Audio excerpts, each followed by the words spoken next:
Muy buenas tardes, estimadas y estimados. Vamos a hacer un repaso, o bueno, vamos a tener lo que sería la segunda clase asincrónica de este curso, correspondiente a la semana 6, la segunda sesión específicamente, en donde vamos a comenzar a estudiar. Perdón, permítame, y voy a poner el puntero láser por acá, en donde vamos a comenzar a estudiar lo que es el tema 5, volumetrías de neutralización. Eh, a mí me gusta agrupar tema 4 y tema 5 en una sola unidad, porque al final del día vienen siendo similares, no iguales, en el sentido de que en tema 4 nos abrimos a diferentes tipos de volumetría, ¿verdad? Aquí entramos un poquito más en volumetrías de neutralización, pero para ser totalmente honestos, no, vamos a ver, no profundizamos tanto como yo quisiera, en el sentido de que no vamos a entrar tan a profundidad a sistemas ácido-base complejos, ¿verdad? Que es lo que vendría en el capítulo 15 del libro, ¿verdad? Entonces, en ese sentido, tal vez como para darles un poco de contexto, vamos a abrir estos capítulos por acá. El tema en principio se cubre con lo que es capítulo 14, capítulo 15 y capítulo 16, ¿ok? Vamos a ver, ¿dónde nos vamos a centrar un poquito más? Bueno, nos vamos a centrar un poquito más en lo que es la parte numérica y algunos temas conceptuales, por supuesto. En el capítulo 14 del libro se ven algunos conceptos relacionados a los principios específicos de la valoración ácido-base, y en el capítulo 15 se habla un poquito sobre los sistemas complejos. Ese capítulo no va a entrar todo, no va a entrar con la profundidad que se analizan los temas dentro de este capítulo. ¿Por qué? Porque para intereses de este curso, Fundamentos de Química Analítica para Ingeniería en Ciencias Agronómicas, nos interesa repasar tan solo algunos aspectos que les permita a ustedes en cursos posteriores de la carrera aplicarlos o tener al menos esos conocimientos base. Y las aplicaciones acá vamos a mantenernos principalmente las relacionadas con el tema de ejercicios, ¿ok? Similar a como lo vimos en la primera sesión de la semana 6, ¿ok? Entonces, eso como un preámbulo para que no crean que este tema se tienen que estudiar los 3 capítulos, ¿ok? Eso me gustaría empezar aclarándolo, ¿ok? Entonces, en ese sentido, dándoles ese disclaimer, esa anotación de que no creamos de que tenemos que estudiar esos 3 capítulos completos, porque hay cosas que se ven muy a profundidad y que en este tema se han extraído para priorizar conceptos más importantes. Es que me gustaría comenzar el tema, ¿verdad? Haciendo un repaso primero de algunos conceptos básicos de lo que serían las volumetrías del tipo ácido-base, ¿ok? Vamos a ver las primeras diapositivas que vamos a ver acá, igual como se los digo en la clase, este anuncio es para darles la confianza a ustedes de que no estamos viendo nada nuevo. Profe, pero es que más bien me pongo más nervioso porque no es nada nuevo y no me acuerdo de nada. No es esa la idea de que se pongan nerviosos. Es nada más de que tengan la confianza de que, a pesar de que no se acuerden, sepan que ustedes esto en algún momento lo manejaron y sepan que en algún momento ustedes lo superaron puesto que están en este curso, ¿verdad? Ese siempre es mi objetivo, de recordarles: tranquilos, no es nada nuevo, ¿ok? Entonces, por allá de Fundamentos de Química General, ustedes vieron o estudiaron el tema de ácidos bases, ¿ok? Entonces, por ahí hablábamos de que los ácidos y las bases son sustancias de naturaleza química muy diferente, ¿ok? Bueno, casualmente a nivel de peligrosidad ambos son corrosivos, un ácido y una base pueden ser corrosivos a pesar de que químicamente son diferentes, pueden causar el mismo nivel tienen el mismo nivel de peligrosidad, digamos, su principal riesgo que puede ser generar daño a las superficies, daños a los materiales, es ese, a pesar de ser sustancias químicas diferentes. Y acá lo importante de recordarles es lo siguiente. Teníamos tres teorías ácido-base. La primera teoría estaba limitada a lo que era, perdón, estaba limitada a lo que era la disolución acuosa y era la teoría de Arrhenius. Y es lo que normalmente nos queda más en la mente cuando hablamos de ácidos, iones H más o iones hidronio y bases OH menos o iones hidroxilo, ¿ok? Sin embargo, también estudiamos dos teorías más que nos ampliaban un poco más el concepto de que era un ácido, que era una base, y hablábamos de la teoría Bronsted-Lowry, en donde se define a los ácidos como aceptores o donadores de protón, los ácidos y las bases, perdón, aceptores o donadores de protones, siendo los ácidos los donadores de protones y las bases los aceptores de protones. Mientras que la teoría de Lewis era básicamente lo mismo, pero expuesta en términos de electrones, pues. Aceptor o donador de electrones. Al final del día, cuando ustedes analizan la naturaleza de una sustancia, por cualesquiera de las teorías deben de llegar a la misma conclusión. Entonces, en este caso, si aplicamos la teoría de Bronsted-Lowry, ¿ok? Si aplicamos la teoría de Bronsted-Lowry en donde me dice que la base es un aceptor de protones, nótese que el amoníaco está aceptando un protón, ¿ok? O desde la teoría de Lewis, que más bien la base es un donador de electrones. Entonces vea que está donando ese par de electrones a este protón o está aceptando el protón, como quieran verlo, ¿ok? O desde la teoría de Arrhenius, notemos que el amoníaco en disolución acuosa está generando iones OH-, ¿ok? Indistintamente por donde lo vean, la definición calza. Eso como repaso, ¿ok? Entonces, acá igual podemos ver otro ejemplo con lo que es la ecuación típica que hemos venido trabajando, al menos en la clase anterior, en la ecuación iónica neta de una neutralización, iones hidronio, iones OH- forman agua, ¿ok? Se neutralizan. Entonces, nótese que el ácido es un donador de protón y la base es un aceptor de protón, ¿ok? O póngalo en nombre de electrones. La base vendría siendo un donador de electrones y el ácido es un aceptor de electrones, ¿ok? Como quieran verlo. Y eso lo podemos aplicar a otros sistemas también, ¿ok? ¿Cómo clasificamos los ácidos y las bases? Pues evidentemente hay muchas clasificaciones. Alguien me dirá, profe, es que me acuerdo cuando veía nomenclatura, que hidrácidos, que oxácidos. Sí, pero eso ahorita ya no nos interesa, ¿ok? En principio ya ustedes saben dar nombre a diferentes compuestos químicos. Lo que me interesa acá es más que todo la clasificación con base a la cantidad de unidades por fórmula que pueden disociar de iones OH o de iones OH menos o de iones H más y su comportamiento como electrolito, ¿ok? Entonces, en primera instancia, recuerden que un electrolito en principio es una sustancia que genera iones, ¿ok? Se llama electrolito fuerte aquella sustancia que se disocia al 100%.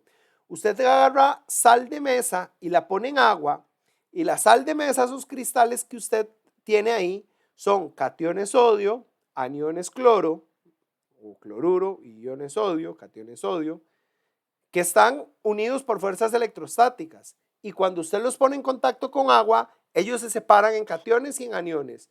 Se separan al 100%, ¿ok? Se separan al 100%. Pero los electrolitos débiles son sustancias las cuales no se disocian al 100%. Podríamos decir que son insolubles. Sí y no. El ejemplo se los voy a poner con una sustancia insoluble para que nos acordemos un poco de lo que acabamos de ver en el curso. Por ejemplo, el oxalato de calcio. Usted pone el oxalato de calcio en agua y gran parte de ese oxalato de calcio se va a mantener como oxalato de calcio sólido. Por más que usted lo agiten, va a ver que el sólido y luego sedimenta. Pero ese proceso de agitación una parte muy pequeña de iones calcio se disolvieron y de iones oxalato se disolvieron. Entonces, en los ácidos y en las bases pasa lo mismo. Por ejemplo, el ácido acético, si usted agarra una botella de vinagre y si pudiéramos hacer un zoom a nivel molecular, usted va a encontrar moléculas de agua, va a encontrar moléculas de agua con protones, o sea, H3 o más, o iones hidronio, va a encontrar iones acetato, pero se va a encontrar muchísimas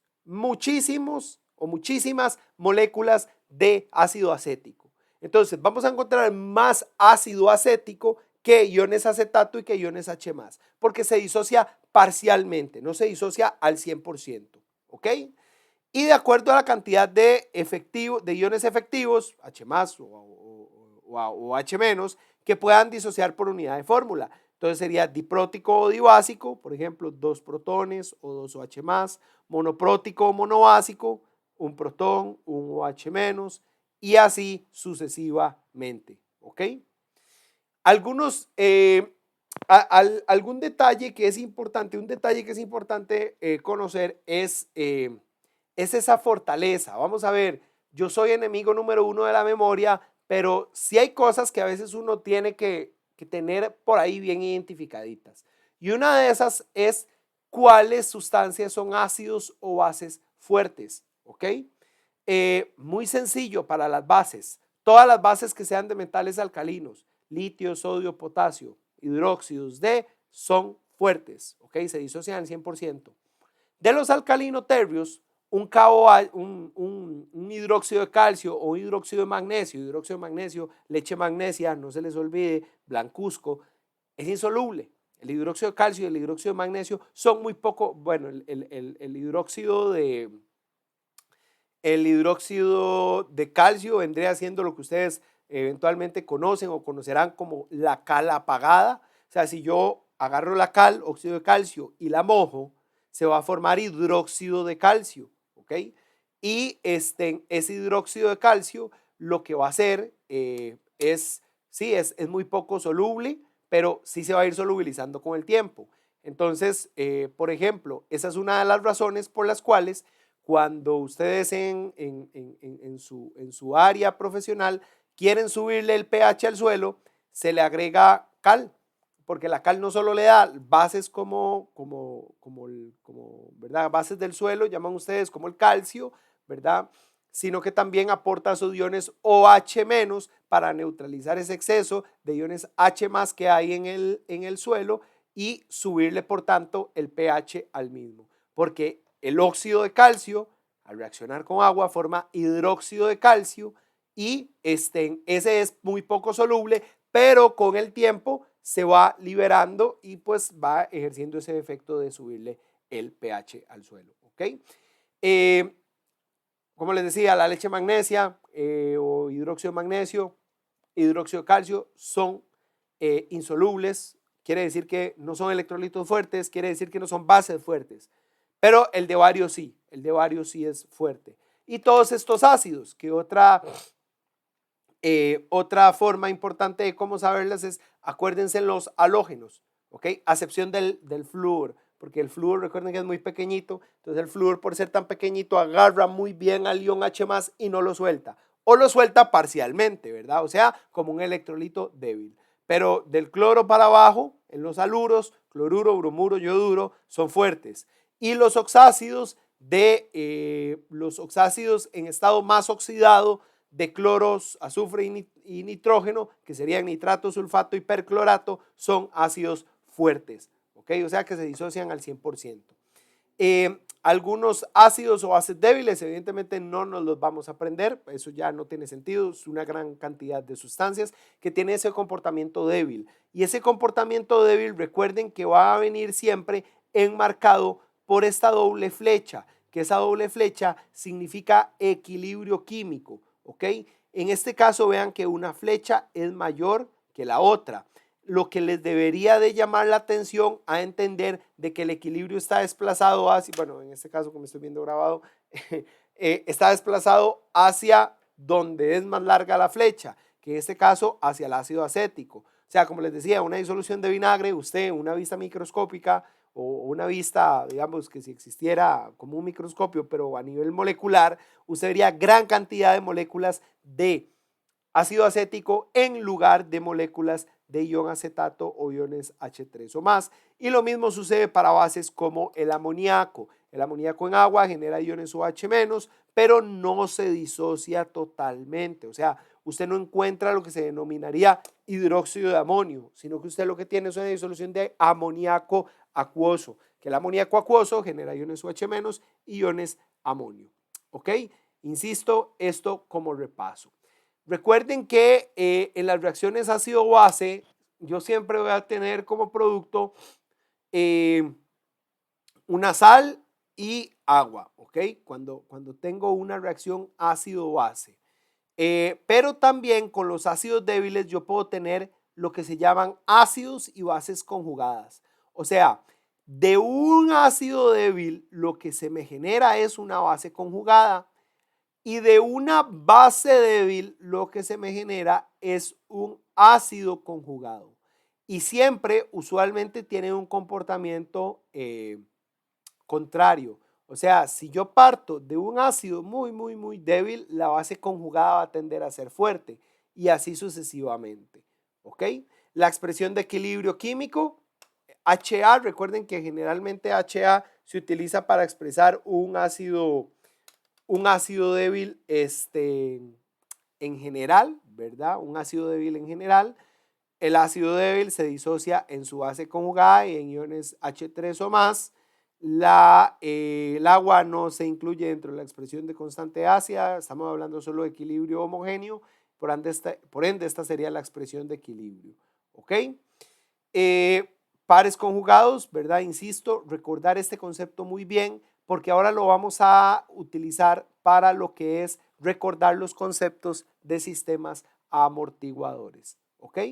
Ahí les dejo una tabla, ¿verdad? Lo que les decía, conforme más fuerte es el ácido, la base conjugada es más débil. ¿Ok? O sea, voy a explicarlo tal vez de una mejor forma. En este caso, de hecho, este caso lo puse por eso mismo. Tengo dos sustancias débiles, una base y un ácido débil, ¿ok? Son débiles ambos. Cuando yo pongo a reaccionar este ácido y esta base débil, la base me va a aceptar el protón y me va a formar un ácido conjugado, que dado que él es débil, medianamente débil, va a formar un ácido conjugado medianamente débil. Cuando usted pone una sal de amonio o usted pone el amonio en agua, el amonio puede disociar el agua. Y lo mismo con el acetato. O sea, obviamente, una disolución de ácido acético va a ser ácida. Una disolución de acetato va a ser básica. Una disolución de amoníaco va a ser básica. Pero una disolución de amonio, de cloruro de amonio o de nitrato de amonio, por ejemplo, va a ser ligeramente ácida. ¿Ok? Entonces, tenemos que tener eso bastante en consideración. Un ejemplo que tal vez a ustedes les llame un poquito más la atención, de los fertilizantes que más se utilizan a veces para nitrogenar el suelo, hay algunos que contienen sales de amonio, por ejemplo, el nitrato de amonio. Pero dado que el amonio es, vamos a ver, el amonio al final ustedes saben que se oxida en el suelo, forma nitrito, luego forma nitrato y así sucesivamente. Entonces, pero en ese proceso, lo que quiero decirles es que como las sales de amonio, o sea, usted llega, agarra poco de nitrato de amonio, lo pone en un beaker y le mide el pH de esa sal va a ser para abajo de 7. No sé cuánto, pero va a ser para abajo de 7. Y no sé cuánto porque va a depender también de la cantidad, de la concentración del nitrato de amonio. Pero por eso que les he estado explicando de que el amonio es un ácido débil, dado que es un ácido débil como tal, genera iones H más en disolución acuosa. Entonces, si se ocupa nitrogenar un suelo que tiene problemas de pH, difícilmente el nitrato de amonio, aunque tenga muy buen porcentaje de amonio, ¿verdad? Por unidad, porcentualmente, el nitrato de amonio tiene un relativo buen porcentaje de nitrógeno. Evidentemente, hay otros que tienen más porcentaje de nitrógeno porcentualmente y que más bien cuando se disuelven generan un medio relativamente básico y eso también ayuda al problema de la acidez en el suelo, ¿verdad? Que ustedes mejor que yo conocen que el problema de la acidez de suelos, al menos en Costa Rica, es relativamente generalizado, ¿verdad? Entonces, por ejemplo, la urea tiene más contenido de nitrógeno y además cuando la urea se pone en contacto con la humedad del suelo, usualmente se dan reacciones tal que se propicia la generación de iones OH-, ¿ok? Les decía que les dejaba unas tablitas por ahí para que entendiéramos ese concepto de a mayor fortaleza del ácido, más debilidad de la base conjugada. Entonces, por ejemplo, un ácido fuerte como el ácido clorhídrico,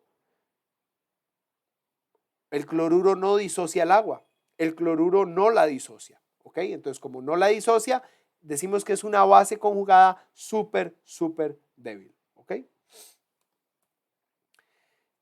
Otro detalle que es importante recordarles, lo que es propiedades ácido o base del agua. Recuerden que el agua es una sustancia anfótera, o sea, puede funcionar tanto como ácido y como base. El agua tiene un proceso de autoionización y esto lo veíamos en fundamentos de química general y hablábamos de que de aquí salía lo que se llamaba el producto o la constante de producto iónico del agua, ¿ok? Que era la famosa KW, que esa KW lo que me decía era que la concentración de H más por OH- tiene que ser 1 por 10 a la menos 14 a 25 grados Celsius, ¿ok? Y de ahí era donde definíamos que cuando H más y OH- eran iguales, disolución es neutra.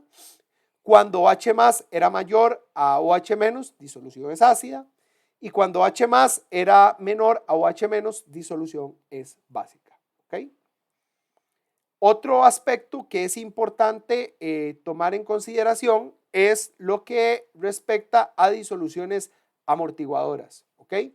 ¿Qué era un amortiguador? Insisto, todo esto es repaso para que desempolvemos ahí y afinemos un poco lo que vamos a estar viendo en la parte más de resolución numérica y tal, ¿ok? Una disolución amortiguadora, en grandes palabras, recuerden que es una disolución que me amortigua cambios de pH, ¿ok? Que me soporta cambios de pH de una muy buena manera. O sea, si yo tengo un sistema amortiguador, se supone que si yo le adiciono una cantidad importante de ácido o base fuerte, él no va a cambiar significativamente lo que es el pH, ¿ok? ¿Cómo se forma un sistema amortiguador? Bueno, un sistema amortiguador es muy importante que esté formado por un ácido débil y su base conjugada o el ácido débil y su base conjugada. Un ejemplo específico de eso, el ácido acético con el acetato de sodio, ¿ok? Eso va a generar un sistema amortiguador. ¿Y cómo es que funciona? Porque es que es eficiente. Porque si usted adiciona un ácido fuerte, esa base conjugada va a salirle a reaccionar y le va a formar ácido débil. Y si usted adiciona una base fuerte, el ácido débil va a salir a reaccionar y va a formar base conjugada. Entonces, si usted tiene una cantidad equimolar de base débil y su ácido conjugado o ácido conjugado y su base débil, van a estar en esta relación. Y esta relación, o sea, uno sube, otro baja, uno sube, otro baja. Y esto permite que el pH se mantenga relativamente constante, ¿ok? Por eso se le denomina sistema amortiguador. Veamos un ejemplo con cálculos específicos. Dice, calcule el pH del sistema amortiguador 0.3 molar de amoníaco y 0.36 molar de cloruro de amonio.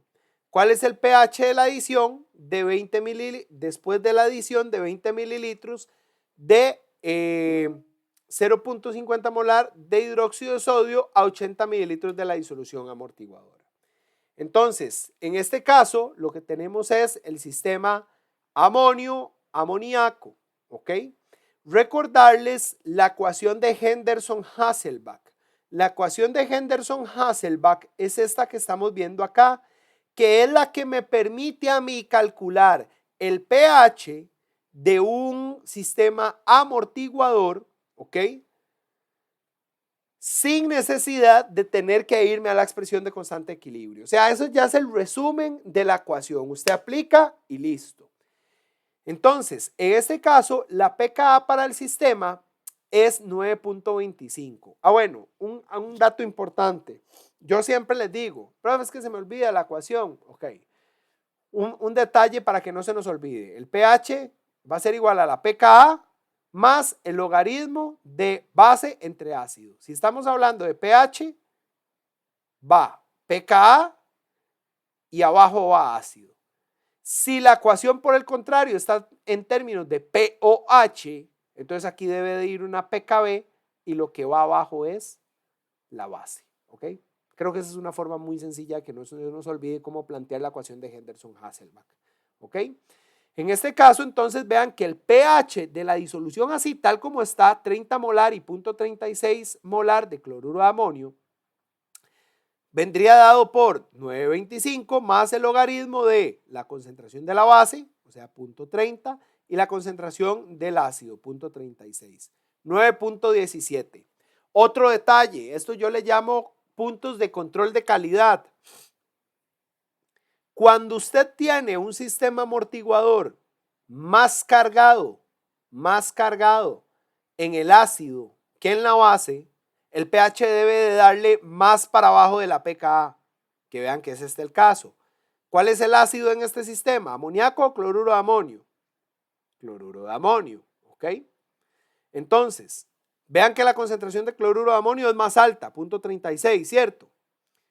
Como es más alta que la de la base, el pH es lógico, digamos, este resultado que estoy obteniendo es lógico, de acuerdo a lo que les acabo de decir, porque la pKa es 9.25, tengo más ácido, entonces va a dar para bajito, ¿ok? En este caso, ya es lo que va a pasar cuando se pone a reaccionar el sistema.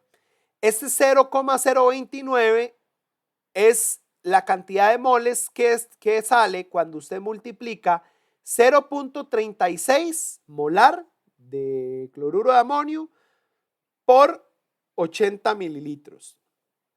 Profe, los milimoles, bueno, esta vez lo hice en moles, ya lo tenía así, vamos a dejarlo en moles, 0,029 moles, ¿ok? O sea, pasé esos 80 mililitros a litros. Esto es la cantidad de moles de OH que estoy adicionando, ¿ok? Esta es la cantidad de moles de OH que estoy adicionando. ¿Estamos? ¿Por qué? Son 20 mililitros de hidróxido de sodio 0,050 molar, ¿ok? Entonces serían 0,001 moles. Y esta cantidad igual sale de la multiplicación de 0.30 molar por 80 mililitros. Esto es al principio, antes de que se dé esta reacción que les estoy marcando acá, ¿ok? Antes de que se dé esta reacción. Después de que se da la reacción, se consume evidentemente ese milimol de OH-, ya no me quedan 29 milimoles, sino que me quedan 28 milimoles, y aquí se me va a sumar un milimol, ¿ok? Se me va a sumar un milimol.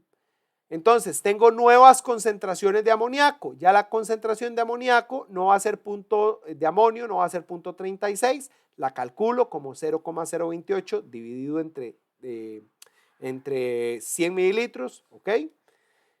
Y 0,025 entre 0.10. Para serles honesto, yo en la ecuación de Henderson-Hasselbalch lo que hago es que nada más pongo milimoles y milimoles, porque al final, como están dentro del mismo, como están en el mismo volumen, los volúmenes se cancelan por esta particularidad de la ecuación, ¿verdad?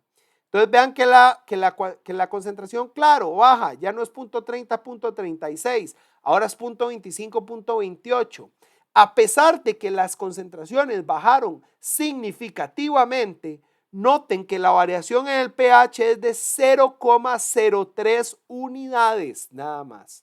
Entonces esa es una ejemplificación de lo que sería los sistemas amortiguadores. Insisto, este tipo de problemas los vamos a volver a hacer como parte del curso, pero este tipo de problema es de fundamentos de química, ¿ok? Aquí en este curso, ¿a qué nos vamos a enfocar en esta unidad? Bueno, tal vez yo les voy a decir, tengo una disolución de amoníaco, tal concentración. Calcula el pH cuando adiciono una cantidad de base. Cuando adiciono una cantidad de base, tengo una disolución de amonio, le adiciono base, entonces esa reacción me va a formar amoníaco y se va a formar un sistema amortiguador, ¿ok? O con especies que son polifuncionales o polipróticas, ¿ok? Entonces, eso como repaso. Parte importante también del repaso es lo que corresponde a los indicadores, ¿ok? En ese sentido, vamos a ver, recuerden que el indicador es parte esencial, ¿ok? Es parte esencial de las valoraciones, es quien me indica cuando la reacción ha terminado.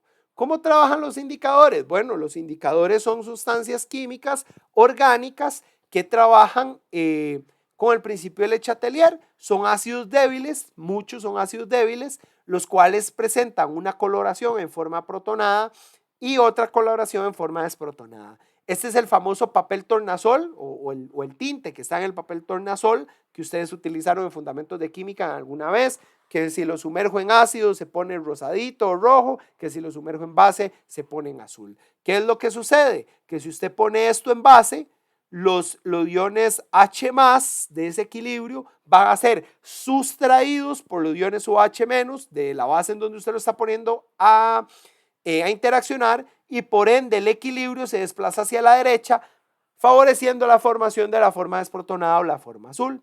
Por el contrario, si usted al sistema le añade iones H+, ese exceso de iones H+ reaccionan con los iones desprotonados o la forma desprotonada para formar la forma protonada que sería de color rojo. ¿Ok? Si las concentraciones son iguales, tengo iguales proporciones de la forma protonada y desprotonada, voy a tener una mezcla de colores, así de sencillo. Entonces, una disolución neutra del indicador tornasol vendría siendo un color relativamente morado. ¿Ok? Entonces, otros ejemplos es, por ejemplo, el anaranjado de metilo, básicamente que es un ácido, vean que es una sustancia orgánica, pero es un ácido, aquí hay un grupo sulfonato, ¿ok? Protonado, este sería el grupo sulfonato en general, un ácido sulfónico y un sulfonato. Entonces, la diferencia entre si está como ácido sulfónico, la molécula completa, o está como sulfonato, es lo que me va a permitir una coloración de una u otra forma. ¿Ok? Muy importante con los indicadores tener en consideración, bueno, esta es la forma en la que usualmente expresamos la fórmula de los indicadores HIN, ¿ok? Para que predomine un color y para que el ojo humano pueda observarlo, la concentración de la forma protonada tiene que tener 10 veces más concentración que la forma desprotonada. Cuando se logra ese nivel de 10 veces más la concentración de uno sobre el otro, es cuando usted logra determinar un cambio en la coloración. Y ahí es donde la pKa del indicador llega, que la pKa vendría siendo la constante de equilibrio pues, del ácido orgánico débil, viene a jugar un papel muy importante. Y es que cuando usted quiere que se llegue al color ácido, usted tiene que considerar la pKa más una unidad, pero si usted quiere el color básico, vendría siendo la pKa menos una unidad. Entonces de ahí es donde salen los famosos rangos de viraje. ¿Y para qué son los rangos de viraje? Los rangos de viraje de pH son muy importantes para poder elegir cuando yo quiero hacer una valoración ácido-base. ¿Ok? Yo sé que ustedes ya hicieron una valoración ácido-base con fenolftaleína, en la cual estábamos titulando un ácido fuerte con una base fuerte. En principio genera una sal neutra y por ende, por definición y de forma teórica, ustedes esto se lo pueden aplicar a lo que quieran. El pH en el punto final de una valoración de ácido fuerte contra base fuerte, dado que me genera una sal neutra, el pH siempre en la equivalencia debe ser 7, ¿ok? Entonces es esta línea que estamos viendo acá. Profe, y entonces, ¿por qué carajos usamos la fenolftaleína? Si la fenolftaleína vira como hasta 8.3, según esto que está acá. Porque cuando usted adiciona una pequeña gotita de hidróxido, el pH llega a 8.3 y cambia el color, ¿ok? Entonces, por eso es que se utiliza ese indicador. Un anaranjado de metilo no pudiéramos utilizarlo porque vea que él cambia como en 4.7, 3.7 por ahí. El cambio realmente se da como en 4.4, como en 3, ¿cómo era? 3.9 aproximadamente es el cambio, o en 4 unidades de pH es que se da el cambio bien definido para el naranja de metilo, y por ende no hemos terminado de titular todo el ácido donde ya nos ha cambiado, entonces no nos serviría, ¿ok? Hay una serie indistinta ahí de indicadores, y lo que quiero que, por ejemplo, esto era lo que les estaba diciendo, una valoración de un ácido fuerte con una base fuerte, el pH en la equivalencia es 7, o sea, el naranja de metilo me cambia y no he llegado al punto final. La fenolftaleína cambia después del punto final. Claro, llego al punto de equivalencia, después del punto de equivalencia, perdón, llego al punto de equivalencia y una gotita más y cambia el color, ¿ok? Entonces, se ajusta al concepto que hablábamos de punto final, la clase anterior, ¿ok? ¿Qué indicador usaría para una valoración de ácido nitroso con KOH? El ácido nitroso hay que tener en consideración que esto es un ácido débil, ¿ok? Y esto es una base fuerte. Como es un ácido débil, lo que les venía explicando ahora, un ácido débil, su base conjugada, entonces por tanto una disolución de ion nitrito va a ser relativamente básica, no va a ser neutra. ¿Ok? Entonces por eso es que aquí decimos que el punto de equivalencia es mayor a 7. Profe, pero no entiendo, usted anteriormente dijo que el pH por definición iba a ser 7 en la equivalencia. Sí, pero para un ácido fuerte contra una base fuerte, y aquí tengo un ácido débil. Usualmente los puntos de equivalencia de una valoración de un ácido débil contra la base fuerte van a tener un pH para arriba de 7. ¿Ok? Entonces, como van a tener un pH para arriba de 7, acá se está proponiendo o el rojo de cresol o la fenolftaleína. ¿Ok? Ese es el análisis que deberíamos más o menos de hacer. ¿Ok? Entonces, repasando las formas de las curvas de valoración. A mí honestamente en la presentación, sí les insisto que la vayan a ver, la presentación complementaria. Yo ahí tengo un video explicando cómo calcular el pH para una valoración acá, cómo calcularlo en esta zona, cuando es un ácido fuerte y cuando es un ácido débil, cómo calcularlo en la equivalencia y cómo calcularlo después. El análisis de estas zonas es muy importante. Por favor, vayan a ver esa presentación para no volvérselas a repetir acá. Lo que quiero que entendamos acá es las formas que se generan de titulación. Cuando vemos una S bien marcada, usualmente estamos en presencia de un ácido fuerte contra una base fuerte. ¿Cómo sé si se está titulando un ácido o una base? Por donde empieza el pH. Si el pH empieza en pH para abajo de 7 es porque estoy titulando un ácido. Y si conforme avanza la titulación aumenta el pH, es porque el titulante es una base. ¿Ok? Como les decía, un ácido fuerte como el HCl, una base fuerte como el NaOH, genera agua y una sal. Esta sal es neutra y por tanto el pH es 7 en la equivalencia. Pero con un ácido débil y una base fuerte, noten dos cosas. Primero, esta zona ya no es tan marcada, ven que es bien curviada, o sea, ya no es tan recta. Y eso se debe a que aquí lo que tenemos es una zona amortiguada, más o menos como calculamos ahora el pH de un amortiguador, exacto. Y como les hablé en el ejemplo de 2 diapositivas anteriores, el pH en el punto de equivalencia ya no va a ser 7. Noten que dice que es 8.72. ¿Por qué es 8.72? Porque cuando usted titula el ácido acético contra el hidróxido, forma acetato. Y el ion acetato en agua genera iones OH-, hidroliza el agua. Por tanto, el pH es para arriba de 7. Cuando titulo un ácido débil con una base fuerte, usualmente, ¿ok? Caso contrario ocurre para cuando valoro una base débil con un ácido fuerte, ¿ok?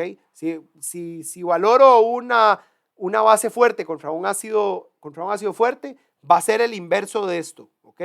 Va a ser el inverso de esto, pero se cumple lo mismo. El pH en la equivalencia es 7, porque ambos son fuertes, generan sal neutra. Pero cuando valoro un ácido fuerte contra una base débil, base débil, el pH está para arriba. Igual noten que esto no es tan recto, es relativamente curviado. En este caso tengo el ácido fuerte HCl, la base débil amoníaco, forma amonio. Y el amonio en agua genera iones H+.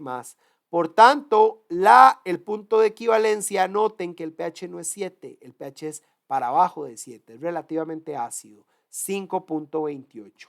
Y con base en eso es muy importante saber qué indicador vamos a utilizar. ¿Ok?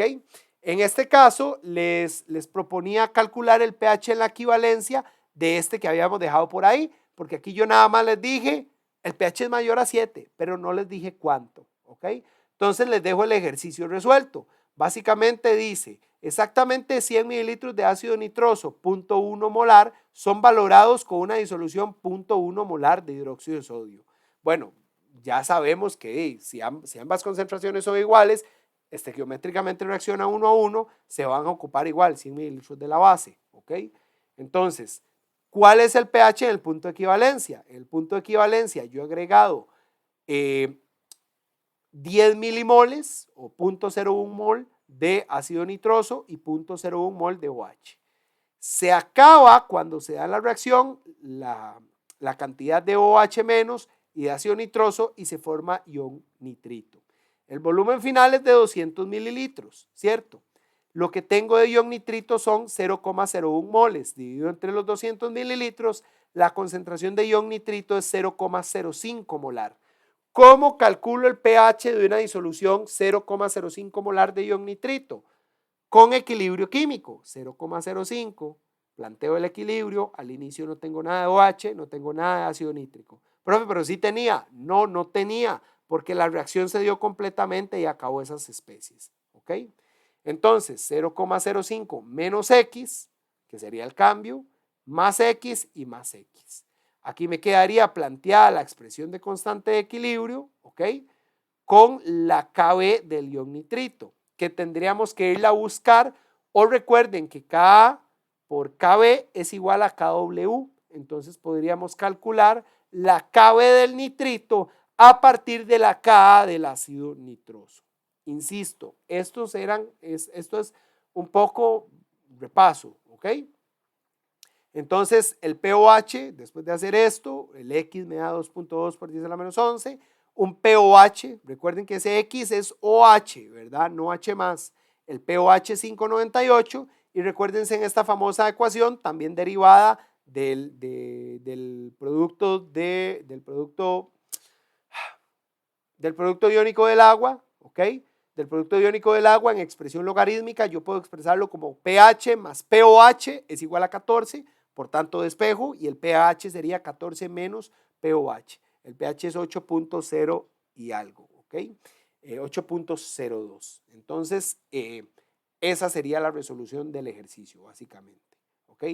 Insisto, la elección del indicador al final del día es una determinación de la viabilidad de la valoración, ¿ok? Porque si yo conozco las curvas de titulación, ¿ok?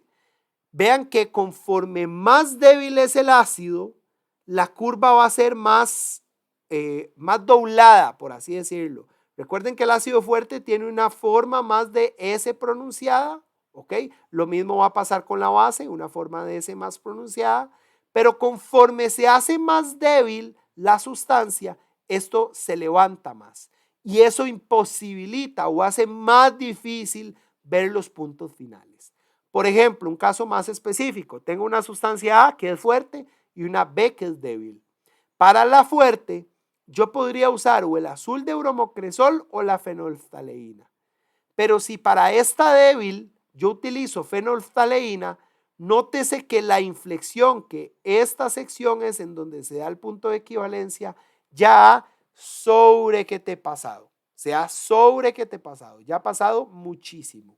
Entonces, la fenolftaleína no me serviría para esta sustancia. ¿Ok? Ya para ir finalizando, hablar un poco de conceptos sobre los ácidos y bases polifuncionales o los polipróticos. En este caso, recuerden que un ejemplo muy específico, el ácido fosfórico, Se disocia en fosfato diácido, iones H+, hay una constante de equilibrio asociada que tiene este valor. El fosfato diácido, a su vez, también puede disociarse en fosfato ácido, su segunda disociación o ionización, y tiene lo que se denomina una Ka2, y el fosfato ácido a la vez puede otra vez disociarse a ion fosfato en una Ka3. Dos cosas importantes acá. Uno, noten que las Kas, y esto siempre se cumple, las constantes ácidas de los ácidos polifuncionales siempre van a ser menores conforme aumente la disociación. O sea, Ka1 siempre va a ser mayor que Ka2 y a su vez va a ser mayor que Ka3. Lo estamos viendo acá. 7 por 10 a la menos 3, 6 por 10 a la menos 8, 4.5 por 10 a la menos 3. Estas ya son sumamente bajas. Y el otro punto es que recordemos que los equilibrios pueden sumarse. O sea, yo podría multiplicar K1 por K2 por K3 para simple y sencillamente especificar el equilibrio total de la disociación de 3 protones directamente del ácido fosfórico. Matemáticamente se puede hacer, pero recuerden que eso pasa de forma sucesiva. O sea, no es que el ácido fosfórico de una vez, ¡pum!, bota los 3 protones. No, se da de forma progresiva. Pero matemáticamente yo el equilibrio químico podría simplificar el proceso de esta manera. ¿Ok? En este sentido, me gustaría también recalcar lo siguiente. Dame un momento. Me gustaría recalcar que las curvas de titulación, a diferencia de lo que vimos anteriormente, que es una S marcada, que es una S bien marcada, acá vamos a tener diferentes inflexiones, ¿ok? Vamos a tener diferentes inflexiones. ¿Qué son esas inflexiones? Los diferentes protones que yo titulo.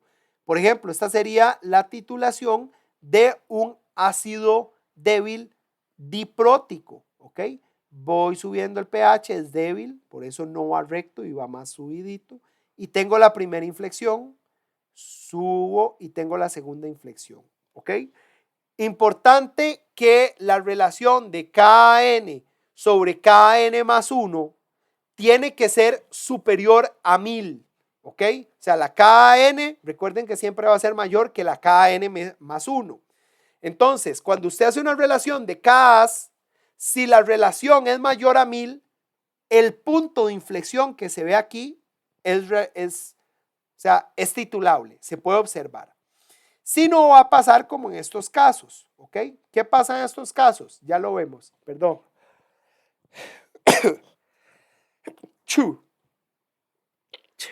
En estos casos, lo que tenemos es lo siguiente. La curva A dice que es de ácido fosfórico. Sigamos la curva A. Una inflexión, 2 inflexiones. Y alguien va a decir, profe, eso es mentira. Eso es mentira porque yo acabo de ver aquí, que el ácido fosfórico tiene 3 disociaciones. Sí, pero el problema es que los 3 protones no dan buenos puntos finales. ¿Ok? En el caso de la B, me están hablando del ácido oxálico. Y el ácido oxálico, vean que hace esto. Aquí alguien diría, hay un punto. Es un punto muy tenue. El mejor punto va a estar acá. Entonces, lo que quiero decirles con esto, y el C es el ácido sulfúrico. El ácido sulfúrico, vean que es diprótico. Pero el ácido sulfúrico, en principio la gente dice, no, el ácido sulfúrico es fuerte. Usted no lo acaba de decir en unas diapositivas atrás. Sí y no. Por convención, siempre se ha estimado al ácido sulfúrico como fuerte. Pero formalmente hablando, el ácido sulfúrico, la primera disociación es fuerte, la segunda es débil, forma sulfato ácido y el sulfato ácido tiene una constante de equilibrio. Lo que pasa es que es ridículamente pequeña, es de por 10 a la menos 2. Ahorita se me olvida el dato específico, pero es por 10 a la menos 2. Es muy pequeño, es muy grande. Entonces se disocia muy rápidamente y por ende vemos esta curva C como si fuera un monoprótico. ¿Ok? ¿Para qué todo esto? Porque saber esto me permite identificar a dónde, en qué zona de pH yo podría hacer una titulación de un ácido poliprótico. ¿Ok? Y ya para finalizar con estas dos diapositivas, recordarles que en los polipróticos, vean que acá, ¿se acuerdan que les acabo de decir que vayan a ver cómo calcular el pH en una titulación de un ácido monoprótico? Bueno, acá se les explica de una manera similar cómo se calcula el pH en una curva de titulación de monopróticos. Para monopróticos no vamos a usar curvas de titulación, de una vez se los digo y queda grabado. No vamos a calcular pHs en curvas de titulación de polipróticos. Pero igual acá les hacen un análisis muy importante y les dicen, vea, al inicio solo tenés el ácido débil. Entonces tenés que calcular el pH como un ácido débil. Acá tenés una disolución amortiguada, entonces calcularlo como disolución amortiguada. Acá en el punto C tenés una disolución solo de la sal ácida. No sé, fosfato, bueno, no, fosfato no, me serviría el que vimos aquí, oxalato ácido. ¿Ok? Aquí empecé con ácido oxálico, aquí tengo oxalato ácido y aquí ya tendría oxalato. Entonces, ¿cómo calculo el pH de una disolución de oxalato ácido? Y esto es lo que me lleva al siguiente punto. Porque resulta que si esto fuera oxalato ácido, noten qué interesante. El anfoterismo es que tiene doble característica, o ácido o base, ¿cierto? Entonces, una sustancia anfótera podría o disociarse para formar, por ejemplo, en este caso, el oxalato, iones H+, o podría, y esto, vean que es reaccionando con el agua, o podría reaccionar con el agua para robarle un protón y formar ácido oxálico y generar iones OH-. O sea, ¿qué hacemos? O se hace ácido o se hace básico. ¿De qué va a depender eso? Bueno, hay todo un desarrollo que a mí no me interesa que ustedes lo revisen. Honestamente, eso es pura matemática. Y a mí lo que me interesa es que entendamos, uno, ese concepto de anfoterismo, que es una sustancia que tiene comportamiento de ácido o base y que por ende el pH, para calcular el pH de una disolución anfótera, o sea, que tiene la capacidad o de aceptar protones a partir del agua o de donarle protones al agua, se calcula de esta manera. O una aproximación muy burda es raíz de K1 por K2, pero esta no se las recomiendo. Yo siempre me voy por la ecuación más compleja. ¿Por qué? Porque en esta hay que hacer suposiciones y las suposiciones a veces nos sirven. Entonces, más fácil, nos vamos a la ecuación larga, que yo se las voy a dar en la prueba. Si fuera que la ocupan, yo se las voy a dar, por supuesto. ¿Ok?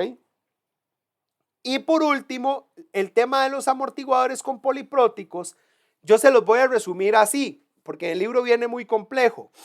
¿Qué pasa? Digamos que ustedes tienen un ácido diprótico, ¿ok? Tienen un ácido diprótico y tienen entonces un buffer del ácido diprótico, ¿ok? Con su forma monoprotonada. ¿Cómo se calcula el pH? Teóricamente y de una forma analítica y rigurosa, alguien diría, ay, suave, porque la forma monoprótica puede formar esta especie. Y como puede formar esta especie, el cálculo de pH ya va a ser diferente. Sí, formalmente, analíticamente hablando, eso es cierto. Pero recuerden lo que les decía en esta diapositiva, que K1 siempre es más grande que K2 y a su vez es más grande que K3. Eso quiere decir que la cantidad de iones H+ que se me generan a partir de la primera disociación del ácido fosfórico es más que la que se me genera acá y es más que la que se me genera acá.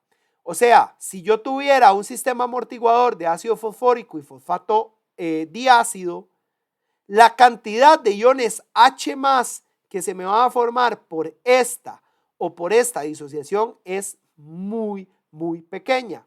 Por ende, en resumidas cuentas, esta era la justificación nada más, decirles que para amortiguadores con ácidos polipróticos vamos a seguir utilizando lo que ya sabemos, la ecuación de Henderson-Hasselbalch tal cual, que pH es igual a pKa más el logaritmo de la base entre la concentración del ácido y que el pOH es igual a la pKb más el logaritmo de ácido entre base. Vamos a hacer en la clase del martes algunos ejercicios relacionados a este tema.